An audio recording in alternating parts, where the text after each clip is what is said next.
How do we support a child who's here today? Not only are we meeting their medical need, we're meeting their social needs, we're meeting their vocational needs, we're meeting their educational needs, we're supporting their family. But our goal and our plan is to help serve the whole child. So the frustration I have as a citizen, as an administrator, is saying, when you become an adult, society says, community says, you're on your own. We'll connect you to some resources. Good luck. And I think we actually have an opportunity to demonstrate what it really means to value an individual and value their independence and their worth. And so we don't have a lot, but we have a lot. And that lot, we decided to build a house to kind of a pilot project. And the idea was to have somebody who was in that position, who needed safe, affordable housing because they had some goals, and let's find a way to lease it to them, and let's build it with them in mind.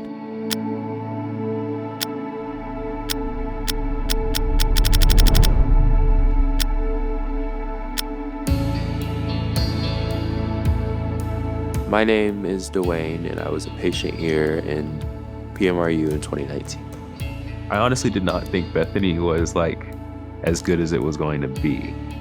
Everybody cares. Everybody cares. I've never really been to a place where people care so much, actually.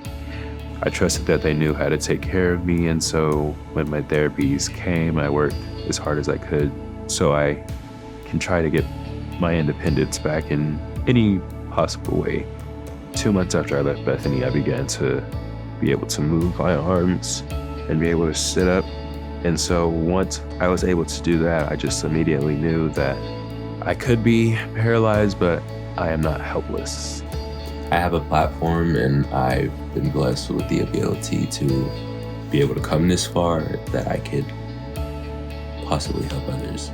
I felt like when my accident happened, I was in a prime in my life, and I'm not saying I want to get back to that because that's how I was, and I don't want to go back to how I was. I want to grow into something that's new.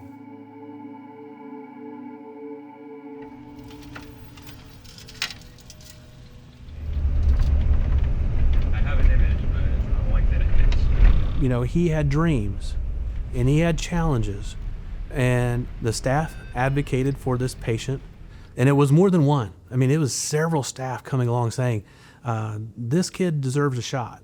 Nico sent me an email, and he wanted me to come meet up with him, and I came up here, and we talked at the table about, hey, this is what we have going on. We want to build a house for, an individual with disabilities. I remember being in the room and saying, Dewayne, we need your help, because none of us live in the situation you live in. And here's a young man who accepts what is current status as normal. And we're trying to get him to believe about what is possible. And he asked me if I wanted to be the first one. And I kind of sat there and I was like, why me? Why me? Why me? And then I was like, well, I can set an example. So it was just an automatic yes, yes, I want to do this. I want to do this. I have a deep conviction for building homes that are of value. My hope and goal long-term is to be able to give back to the community and help build affordable housing. And so Nico reached out and said, I've got a unique individual that has been through some unbelievable obstacles and circumstances that's well-deserving for a home, and I want to pilot this and let's design this home specifically around him.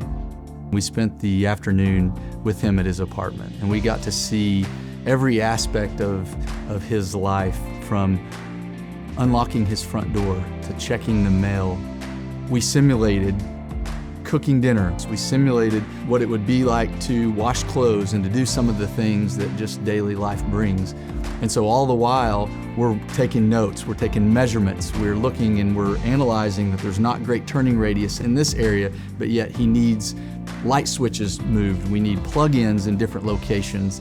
It was really inspiring to see him, that he's overcome these things and that he can do them so well, but yet I know there was a better way that would be much easier for him, and that's what we've worked on as we've designed this home. Our builder, their architect, having constant conversations with this young man about what life looks like to him, and then being able to eventually bring our occupational therapist in and the other therapist in, and now we're going to give them all an opportunity to help build the dream. It'll be all sod. You'll have a privacy fence, so all this will be, you'll have your own privacy. And At what point did it kind of hit you, like, oh, this is real?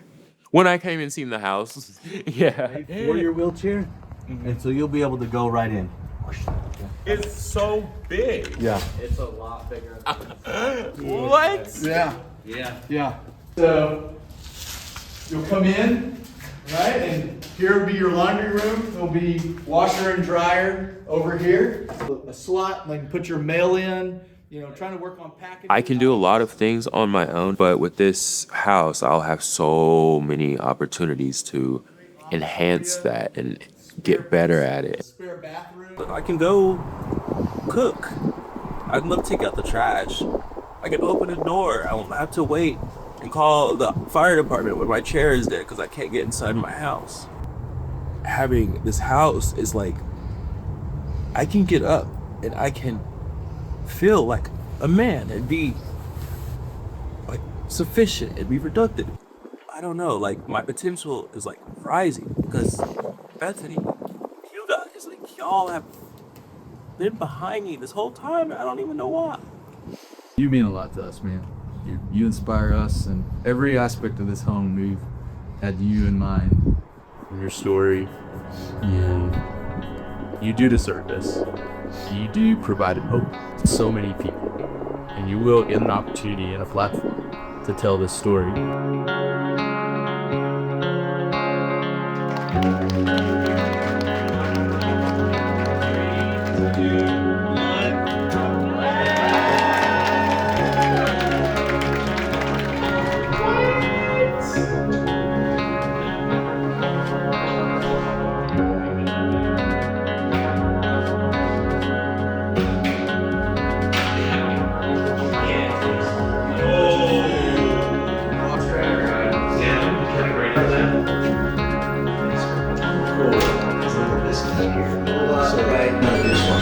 You're always told how far you can go.